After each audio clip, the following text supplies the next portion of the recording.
Hello students, आज हम पढ़ेंगे effect of temperature on resistance and resistivity.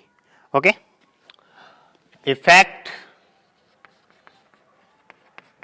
Of temperature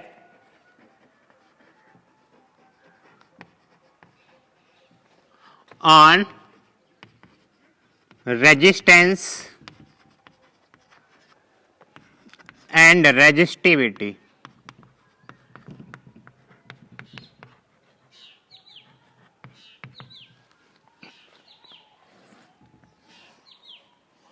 Yeah, we know that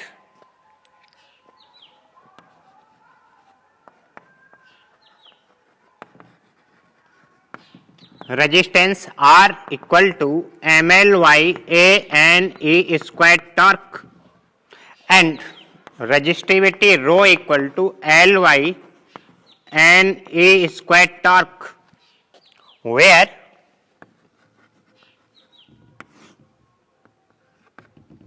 M mass of electrons oblique charge carriers.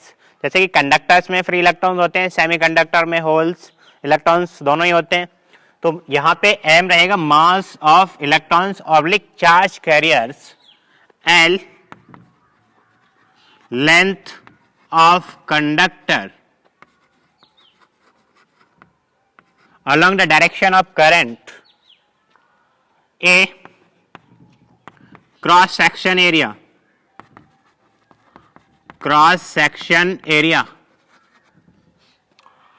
and number density of free electrons, number density of free electrons, E charge of electron, torque, average relaxation time,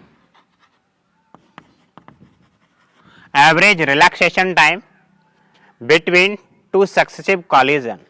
suppose ये कोई conductor है और ये atom से मिलकर बना हुआ है ये, और जब एटम से इलेक्ट्रॉन इमिट होंगे, इलेक्ट्रॉन्स वो किसी दूसरे एटम से टकराएंगे, यहाँ से किसी दूसरे, ये वाला इलेक्ट्रॉन फिर दूसरे एटम से टकराएगा, फिर तीसरे से, इस तरह से. अगर कोई भी इलेक्ट्रॉन टू सक्सेसिव कॉलिजन में जितना टाइम लेता है हम उसको बोलेंगे रिलैक्सेशन टाइम. लेकिन इसमें जितने भी इलेक्ट्रॉन उन सबका एवरेज ये होगा torque, average relaxation time. Okay, इसे अच्छे से नोट करिए. अब हम पढ़ते हैं फॉर मेटेलिक कंडक्टर के लिए टेम्परेचर का क्या इफेक्ट रहेगा. ओके,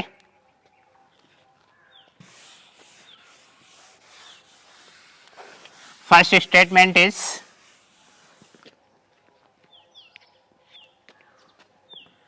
फॉर मेटेलिक कंडक्टर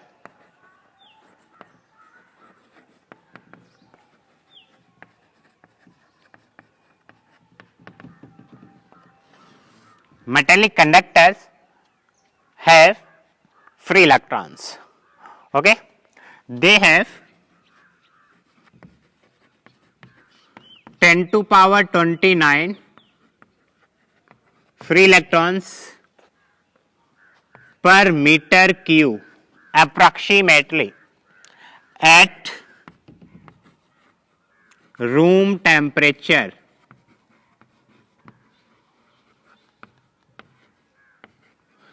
ये ध्यान रखना, 10 टू पावर 29 फ्री इलेक्ट्रॉन्स पर मीटर क्यूब अप्रोक्सीमेटली. ओके, अब देखिए रेजिस्टेंस R इक्वल टू क्या है, MLY AN E square torque and resistivity LYN E square torque. अगर हम टेम्परेचर बढ़ाएंगे किसी कंडक्टर का तो उसकी थर्मल एनर्जी बढ़ेगी. अगर थर्मल एनर्जी बढ़ेगी तो वाइब्रेशन इंक्रीज होगा इलेक्ट्रॉन्स का, वाइब्रेशन इंक्रीज. जब वाइब्रेशन इंक्रीज होगा तो कॉलिजन फास्ट होगा. जब कॉलिजन फास्ट होगा तो एवरेज रिलैक्सेशन टाइम टॉर्क क्या होगा, डिक्रीज। बट जब हम थर्मल एनर्जी बढ़ाएंगे तो नंबर ऑफ इलेक्ट्रॉन्स क्या होंगे, number of free electrons increase होंगे और एवरेज रिलैक्सेशन टाइम डिक्रीज होगा। अब देखिए यहां पे number density of electrons reciprocal to resistance. अब number density of electrons increase होंगे तो रेजिस्टेंस क्या होगा, डिक्रीज। यहां से भी देखिए, and resistivity is also decrease. जब रिलैक्सेशन टाइम डिक्रीज होगा तो रेजिस्टेंस क्या होगा, इंक्रीज, और रेजिस्टिविटी भी इंक्रीज होगी। देखिए अब ये इंक्रीज तो होंगे और ये यहां इस कंडीशन में डिक्रीज होंगे, लेकिन कंडक्टर्स में 10 टू पावर 29 फ्री इलेक्ट्रॉन्स पर मीटर क्यूब पहले से ही अवेलेबल है। अब यहाँ पे अगर थोड़े बहुत इलेक्ट्रॉन फ्री इलेक्ट्रॉन्स बढ़ भी जाएंगे तो उससे कोई खास फर्क पड़ेगा नहीं। ओके, मतलब ये वाला टर्म्स डोमिनेट नहीं होगा, मतलब हावी नहीं होगा, और ये वाला टर्म डोमिनेट होगा। तो क्या होगा, किसी भी जब ये वाला टर्म डोमिनेट होगा तो कंडक्टर का टेम्परेचर इंक्रीज करने पे रेजिस्टेंस और रेजिस्टिविटी इंक्रीज होंगे। Okay, it means resistance R and resistivity rho R increase with temperature for conductors। Conductor के लिए अगर हम टेम्परेचर इंक्रीज करेंगे तो रेजिस्टेंस और रेजिस्टिविटी दोनों इंक्रीज होंगे। ओके, अगर हम इसका ग्राफ ड्रॉ करें, ये हो गया हमारा temperature in kelvin and resistance in ohm oblique resistivity in ohm into metre. Resistance ohm में होगा और रेजिस्टिविटी ओम इंटू मीटर में। आप देखिए अगर हम इसका ग्राफ ड्रॉ करेंगे, टेम्परेचर अगर हम इंक्रीज करते हैं तो पहले जब थोड़ा सा टेम्परेचर इंक्रीज करेंगे तो रेजिस्टेंस और रेजिस्टिविटी हल्के से इंक्रीज होंगे, फिर टेम्परेचर के साथ ये बहुत फास्ट चेंज होते चले जाएंगे। कितने होंगे, कैसे होंगे, कुछ पता नहीं, बट ये है कि टेम्परेचर अगर हम इंक्रीज करेंगे तो रेजिस्टेंस और रेजिस्टिविटी इंक्रीज होंगे। ओके, ये अच्छे से नोट करिए, फिर सेमीकंडक्टर्स के लिए पढ़ते हैं।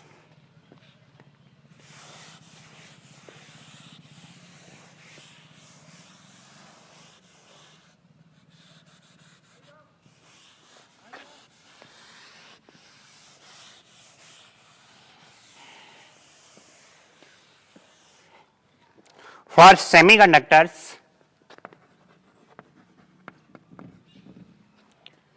they have negligible free electrons. Semiconductors like silicon,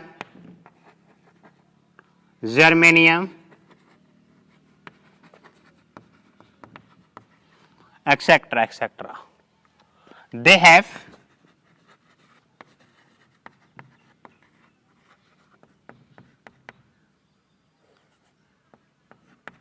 negligible free electrons at room temperature।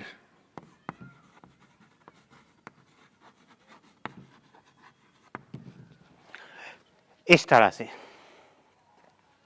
देखिए, रेजिस्टेंस क्या पढ़े थे, R equal to m l by a n e square torque, and resistivity rho equal to L by n e square torque. अब इसके लिए अगर हम temperature increase करेंगे तो number of free electrons means free electron density n increase होगा। जब ये इंक्रीज होंगे free electrons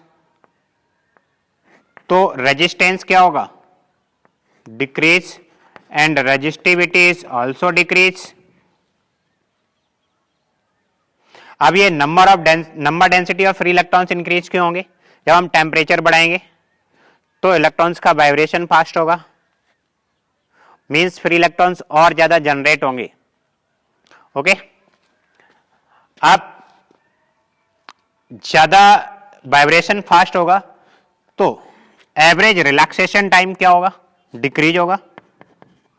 average relaxation time decrease होगा तो रेजिस्टेंस क्या होगा, increase, and resistivity is also increase. इस तरह से। ओके, अब देखिए इसमें कोई फ्री इलेक्ट्रॉन्स होते नहीं है,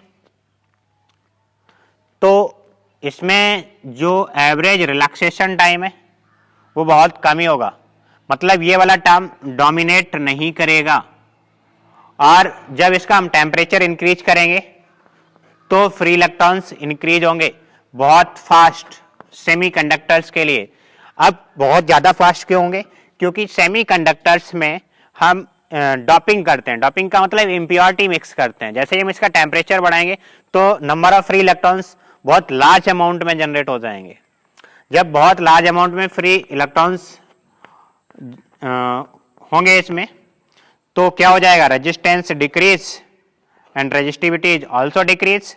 तो ये वाला टर्म डोमिनेट करेगा, मींस ये वाला टर्म हावी हो जाएगा क्योंकि large number of free electrons generate हो रहे हैं यहाँ पे। तो इसमें क्या हो जाएगा, फॉर सेमीकंडक्टर्स के लिए टेम्परेचर अगर हम इंक्रीज करेंगे तो रेजिस्टेंस एंड रेजिस्टिविटी क्या होगा, decrease.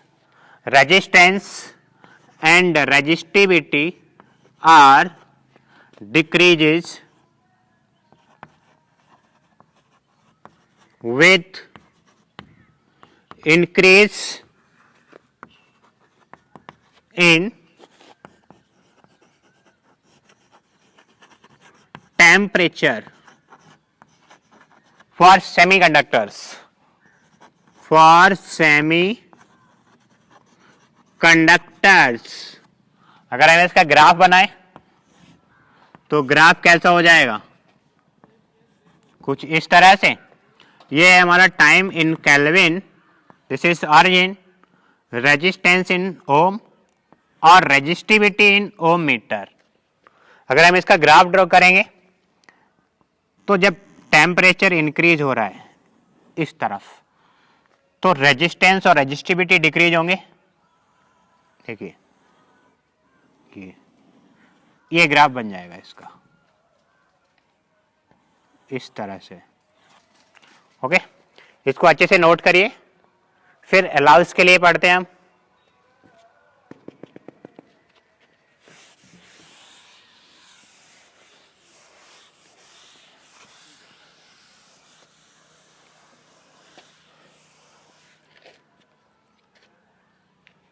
Third statement is for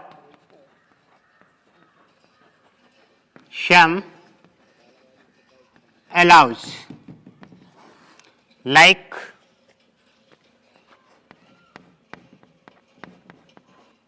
nichrome,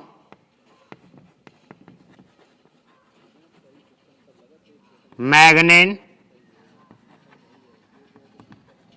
and constantan, इस तरह से।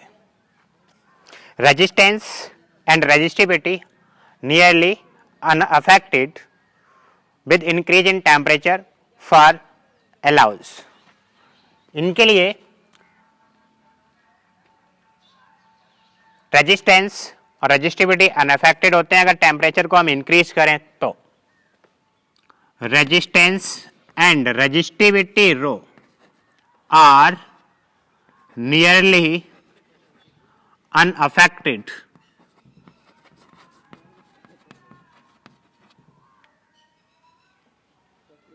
with increase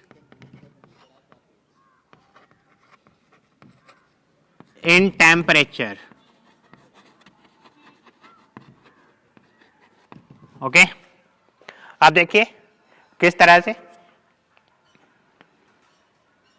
resistance R equal to ML/A/N/E² torque and resistivity rho equal to L/N/E² torque.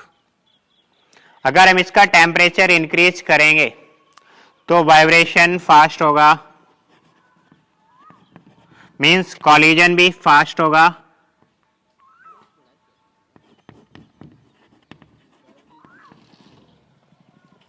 Okay. जब कॉलिजन फास्ट होगा तो क्या एवरेज रिलैक्सेशन टाइम डिक्रीज नहीं होगा? बिल्कुल होगा।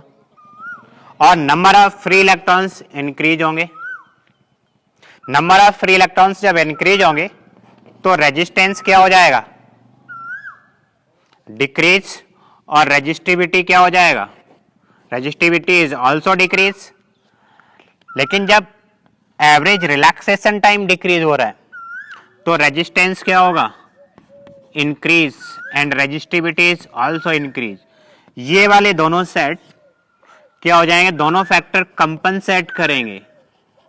कंपनसेट मीन्स क्षतिपूर्ति। और इट्स अलाउस के टेम्परेचर इंक्रीज करने पे कोई इफेक्ट नहीं पड़ेगा, नियरली। अगर पड़ेगा भी बहुत नॉर्मल, थोड़ा बहुत, ओके। अगर हम इसका ग्राफ ड्रॉ करें तो ग्राफ क्या हो जाएगा?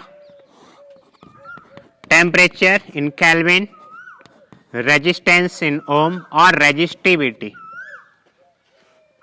ये ऑरिजिन है इस तरह से, ओके। अब हम पढ़ते हैं temperature coefficient. Temperature coefficient of resistance. Suppose this is a conductor of temperature T and resistance R. We increase the temperature dt. Therefore, increase in resistance dr. इस तरह से T कितना इंक्रीज हो गया?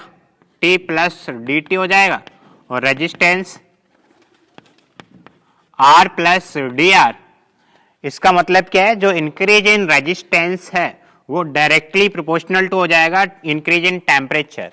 मीन्स जितना ज्यादा टेम्परेचर इंक्रीज करेंगे resistance उतना ज्यादा इंक्रीज होगा। और increase in resistance is directly proportional to resistance R. Resistance जितना ज्यादा होगा पहले से ही उतना ज्यादा उसमें इंक्रीजमेंट हो सकता है। अगर हम इन दोनों स्टेटमेंट्स को कंबाइंड करें तो D R is directly proportional to R into D T. अब अगर यहां पे इक्वल का साइन यूज करें तो एक कांस्टेंट आ जाएगा alpha R into D T, where alpha is a temperature coefficient of resistance and resistivity, okay. अगर हम इसको इंटीग्रेट कर दें इस तरह से D R equal to alpha R into D T, इस तरह से लिमिट इनिशियल रेजिस्टेंस आर था, फाइनल हम आर एफ मान लें, और इनिशियल टेम्परेचर कितना था टी और फाइनल टेम्परेचर टी एफ मान लो। अब इसका इंटीग्रेशन करेंगे तो D R limit R to R final equal to, यहां से अल्फा और आर बाहर लिख लें। अब डी टी का इंटीग्रेशन करेंगे T limit T to T final, T to for T initial मान लो, यहां पे R initial R initial R initial R initial R initial, इस तरह से। अब जब इसकी लिमिट लेंगे तो R final minus R initial equal to ये अल्फा इंटू आर इनिशियल, ये क्या हो जाएगा T final minus T initial, upper limit minus lower limit.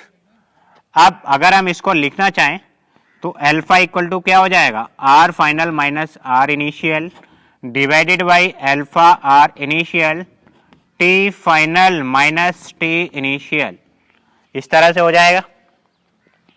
ये हमारा हो गया टेम्परेचर कोएफिशिएंट फॉर रेजिस्टेंस। अब resistance R equal to rho L by A होता है। अगर फाइनल रेजिस्टेंस के लिए निकालेंगे तो R F हो जाएगा, और इनिशियल रेजिस्टेंस के लिए R I equal to rho I into L by A. ये वैल्यू अगर यहां पे हम पुट करेंगे तो फाइनली हमारा हो जाएगा alpha equal to L by A दोनों जगह से कॉमन हो जाएगा, rho final minus rho initial divided by rho initial into T final minus T initial, where Rho final is final resistivity after increasing temperature, and rho initial is initial resistivity before increasing temperature, और T final final temperature, Ti initial temperature.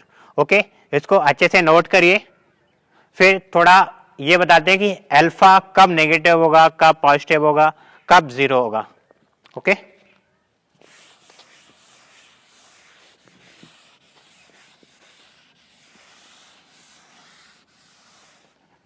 Alpha for conductors. Conductors में क्या होता है,